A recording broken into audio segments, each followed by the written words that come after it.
आइए जानते हैं आज के प्रमुख अंतर्राष्ट्रीय खबरों को। पहले एक नजर हेडलाइंस पर। केजरीवाल सोरेन की तुरंत रिहाई, ईडी सीबीआई के एक्शन पर रोक। विपक्ष ने महारैली से ईसी के सामने रखी ये 5 मांगे। चुनावी बॉन्ड पर पीएम मोदी ने तोड़ी चुप्पी, कहा आज जो इसके खिलाफ नाच रहे हैं वो पछताएंगे। ये राष्ट्रपति का अपमान, आडवाणी को भारत रत्न मिलने के दौरान पीएम मोदी के खड़े न होने पर बिफरी कांग्रेस। गोवा चुनाव प्रचार में प्रयोग हुए थे रिश्वत से मिले 45 करोड़, सीबीआई आईटी ने भी की जांच में पुष्टि। 12 दिन में ही कांग्रेस से पप्पू यादव का मोहभंग, 4 अप्रैल को नामांकन का किया ऐलान। आम लोगों को मिला चुनावी तोहफा, आज से इतने कम हो गए एलपीजी सिलेंडर के दाम। तुर्की में खलीफा एर्दोगन की हिली सत्ता, मेयर चुनाव में इस्तांबुल और अंकारा समेत बड़े शहरों में विपक्ष की ऐतिहासिक जीत। मेरे पास दुख जाहिर करने के लिए शब्द नहीं, गाजा अस्पताल पर इजरायली हमले पर डब्ल्यूएचओ चीफ ने कही बड़ी बात। क्रू की शातिर चाल के आगे द गॉड लाइफ ने दिखाया जलवा, रविवार को कर ली कमाई। और मुंबई के वानखेड़े स्टेडियम में किसको मिलेगी मदद, जानिए पिच और मौसम रिपोर्ट। लोकसभा चुनाव के लिए होने वाली वोटिंग से पहले Indian national developmental inclusive alliance यानी विपक्षी दलों के इंडिया गठबंधन ने चुनाव आयोग से एक मांग की है। दिल्ली के रामलीला मैदान में कल रविवार 31 मार्च को हुई इंडिया की रैली में विपक्षी नेताओं ने कहा कि चुनाव आयोग को इलेक्शन के लिए सभी को एक समान मौके देना चाहिए।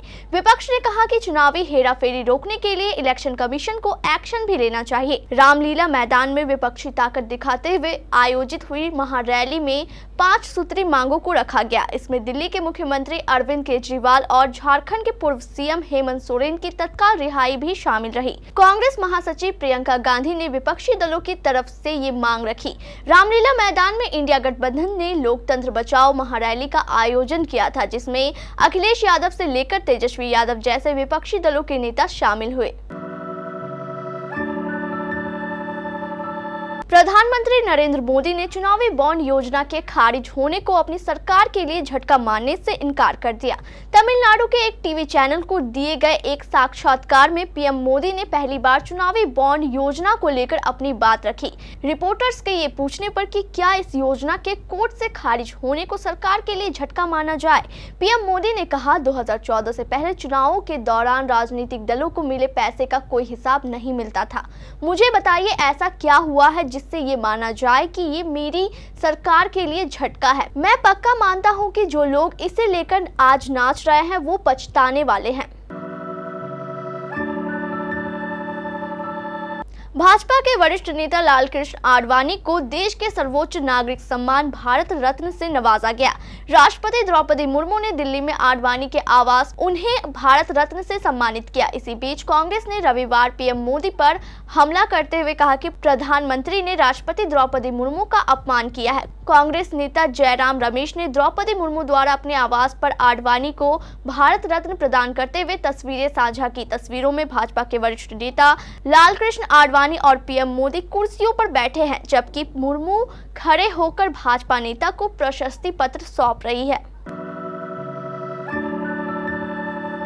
दिल्ली शराब नीति घोटाले को लेकर ईडी ने बड़ा खुलासा किया है। ईडी ने कहा कि इस घोटाले से मिले 45 करोड़ रुपए का इस्तेमाल आम आदमी पार्टी द्वारा 2022 में हुए गोवा चुनाव में अपने प्रचार अभियान के लिए प्रयोग किए गए थे। अदालत में दाखिल दस्तावेजों में ये भी दावा किया गया है कि इस बात की पुष्टि सीबीआई और आयकर विभाग ने भी अपनी अलग अलग जांच में की है। इन दस्तावेजों में ईडी ने अदालत को बताया कि मामले में जांच के क्रम में प्रवर्तन निदेशालय हवाला ऑपरेटरों और अंगरियाओं के नेटवर्क की भी जांच कर रहा है। ईडी ने 45 करोड़ रुपए की मनी ट्रेल के लिए 5 अंगरिया फर्म चालकों के बयान भी दर्ज किए।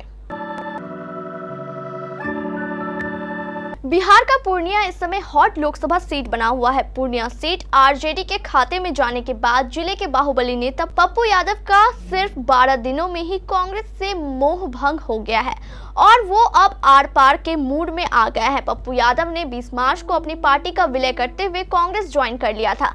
अब कांग्रेस से टिकट नहीं मिलने के बाद भी उन्होंने पूर्णिया से चुनाव लड़ने का ऐलान कर दिया है। लालू यादव की पार्टी राष्ट्रीय जनता दल यानी आरजेडी द्वारा बीमा भारती को उम्मीदवार बनाए जाने के बाद पप्पू यादव ने भी 4 अप्रैल को नामांकन करने का फैसला कर लिया है।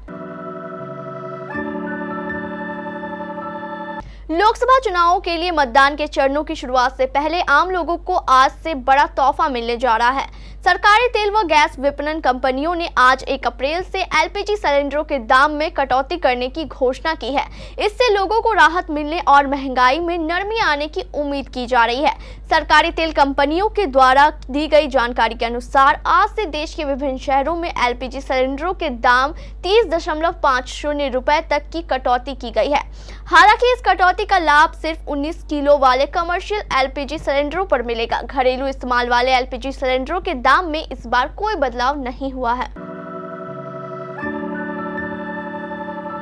तुर्की की सत्ता पर 20 सालों से ज्यादा समय से कब्जा जमाए और खुद को खलीफा समझने वाले रेपेज तैयब एर्दोगन का सिंहासन हिल गया है।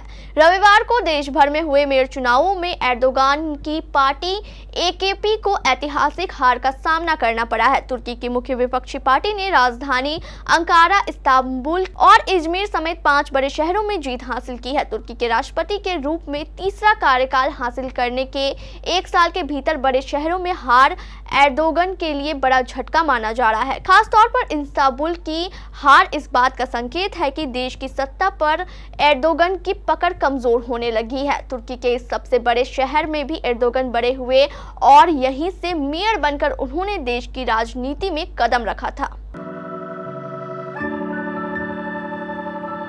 इजरायली सेना द्वारा गाजा के अस्पताल पर हवाई हमला करने की खबर है। इस हमले में 4 लोगों की मौत हो गई है। इजरायली हमले के बीच विश्व स्वास्थ्य संगठन के डायरेक्टर जनरल टेड्रोस गैब्रेयेसस ने बीती 18 मार्च को गाजा के अल शिफा अस्पताल पर हुए हमले की स्थिति को लेकर दुख जताया। उन्होंने लिखा कि अस्पताल पर जब से हमला हुआ है तब से वहां हालात बेहद खराब है।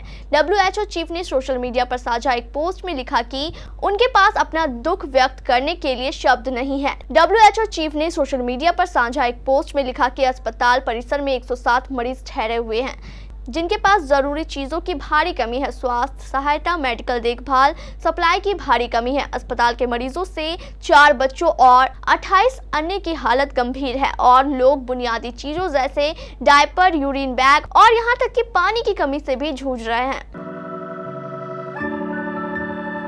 ब्लेसी के निर्देशन में बनी अदुजीवितम द गॉड लाइफ 28 मार्च को सिनेमा घरों में आई और दर्शकों के दिलो दिमाग पर छा गई। सलार के बाद एक बार फिर पृथ्वीराज सुकुमार अपनी परफॉर्मेंस से तारीफें बटोर रहे हैं। बेन्यामिन द्वारा लिखित गॉड डेज पर आधारित द गॉड लाइफ को 28 करोड़ रुपए की बजट में बनाया गया और 4 दिन का कारोबार देख लगता है कि जल्द ही फिल्म अपना बजट निकाल लेगी। शानदार ओपनिंग के बाद वीकेंड पर फिल्म का कारोबार अच्छा रहा। करीब 1 महीने से बॉक्स ऑफिस पर आर माधवन और अजय देवगन स्टारर शैतान का कब्जा है। 23 दिन में फिल्म ने घरेलू बॉक्स ऑफिस पर 137 करोड़ रुपए का कारोबार कर लिया है। 29 मार्च को शैतान को टक्कर देने मैदान में क्रू कूदी। अब क्रू और शैतान के बीच द गॉड लाइफ अपनी जगह बनाने के लिए खूब मेहनत कर रही है। इंडियन प्रीमियर लीग यानी IPL 2024 के 14वें मैच में मुंबई इंडियंस का सामना राजस्थान रॉयल्स से होना है। यह मुकाबला मुंबई के वानखेड़े स्टेडियम में आज सोमवार को खेला जाएगा। यह मुंबई इंडियन का घरेलू मैदान है और इस संस्करण में इसे 7 मैचों की मेजबानी मिली है। आज होने वाला मैच यहां इस सीजन का पहला ही मुकाबला होगा। वानखेड़े स्टेडियम की पिच हमेशा से बल्लेबाजी के अनुकूल रही है। यहाँ की पिच लाल मिट्टी से बनी है जो इससे बल्लेबाजों का स्वर्ग बनाती है। है। यहाँ स्पिनरों को विकेट लेने के लिए काफी संघर्ष करना पड़ता है। पिच में कभी भी घास नहीं होती है, जिससे गेंदबाजों को भी सीमित फायदा ही मिलता है। इस स्टेडियम में अब तक टॉस हारने वाली टीमों ने 52 यानी 47.71% मुकाबले जीते। ऐसे में टॉस की भूमिका अहम रहेगी। मुंबई में इस समय गर्मी और उमस है। सोमवार को अधिकतम तापमान 34 डिग्री के आसपास रहने की संभावना है। न्यूनतम तापमान 24 डिग्री सेल्सियस रहेगा। शाम 7 बजे टॉस होना है।